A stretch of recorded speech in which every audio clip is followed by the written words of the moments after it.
Hey, what's up, lightboltjoe here. Today we are going to discuss the brand new 2022 Walt Disney animated feature film Strange World. So this had no marketing and it did not do well in the box office. It went to Disney Plus within a month of its release.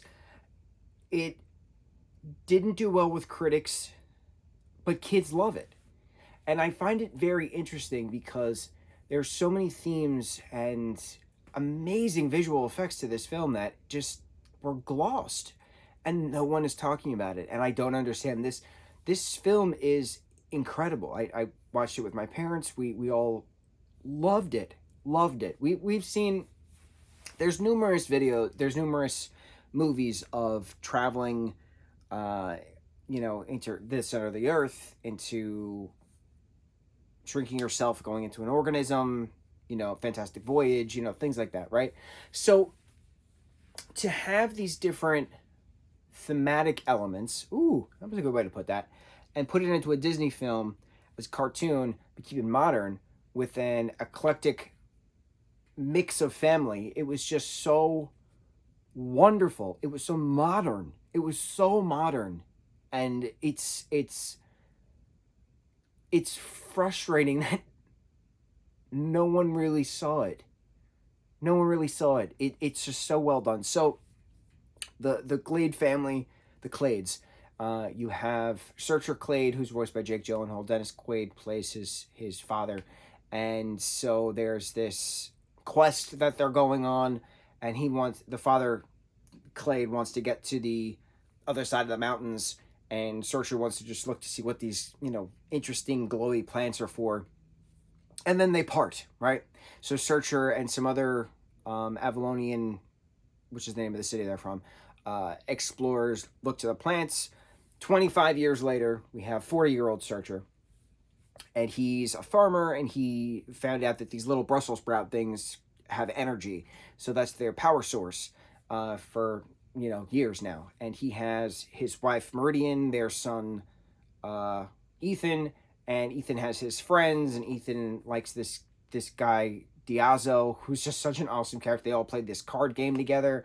They have this dog, and so Pando, which is the name of the plant that they have been farming, is slowly dying, and nobody understands why. So the president of Avalonian, who was an explorer with Searcher Clade and his father back in the day, wants to go figure out what is happening with the Pando. Why is it dying? So everybody gets together, kind of, on a ship.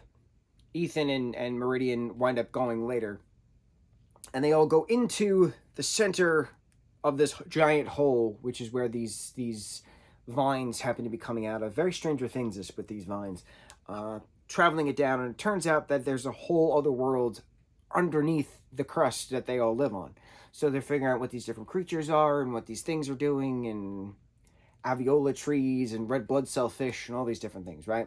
And then as we get through, it's this, we come to realize that the acid pit is really the stomach and all these other things, and this virus is attacking the heart of this thing that they happen to live in, and the virus happens to be this Pando that they rely on. So do they let the host die, or do they get rid of the thing that gave them all this luxury and stuff, right? Civilization.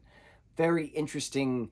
What do we do, right? So after getting to the other side of the mountains, right, seeing that it's a giant creature that they're actually been inside this entire time, going out through its tear duct or something like that, seeing a giant eye, they realize that they've been living on top of this giant creature for quite some time. Now, that's been in mythos in Asian culture for millennia. That's been in mythos for Native American culture for millennia. Northern America, Central America, Southern America, South America.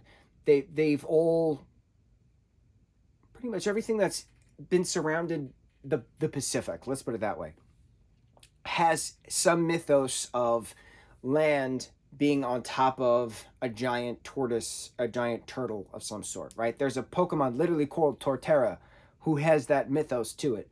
And it's neat seeing him within Detective Pikachu as this giant, massively gigantic, genetically experimented on thing. But it's mythos, right? We see that in Avatar: The Last Airbender.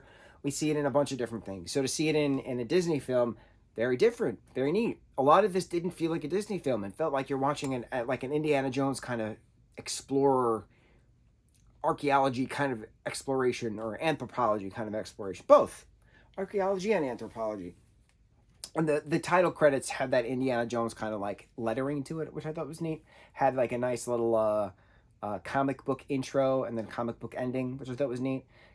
Shout out to different Strange Worlds comics that have existed all over the place. But I think this was just its own mashup of stuff into a symbiotic, codependent, we have to learn to live with our surroundings for a better tomorrow. And how do we work well with our surroundings for a better tomorrow? How do we all coexist together? Harmoniously, peacefully, the whole Epcot kind of way. Loved it. Experimental something community of tomorrow. Protocol community of tomorrow. What does Epcot stand for? Experimental something with a P. Community of tomorrow. Protocol? Prosperity? Procedure? Premonition? I don't know. It's a pr sound. So anyway, I thought it was so well done. I also like that Dennis Quaid and Jake Gyllenhaal were father and son in Day After Tomorrow, way back in the day. And here they are playing father and son in Strange World, which I thought was neat. That's another fun fact. But it was just so good. It was so good. It was so biologically accurate with how different organisms work within your body. The white blood cells, the red blood cells, platelets, plasma. It was just wonderful. Wonderful. It felt like I was watching Adventure Time at some points. The Splat character, literally one of those splat things you just throw on the wall and it jumps down. My brother and I would throw them on the ceiling all the time. Our parents were laughing their ass off with that character because of the memories that my brother and I provided them of throwing our Splat toys all over the place, all over the house, and they'd fall down the walls. It was wonderful. I need all the merchandise now. It's so visually stunning. It would have looked amazing in IMAX, and I'm sorry that I didn't actually get to see it. But why was there no marketing? But this has been, the people that have seen that are very vocal about it have been praising it and saying, why is this the new Treasure Planet? Why is this the new Atlantis? It's only been out for 2 months. I'm currently recording this, January 7th, 2023? It's only been out for a month and a half. It's already labeled the newest Treasure Planet, the newest Atlantis, which are two adventure Disney animated feature film properties that got shafted, that were just thrown to the wayside.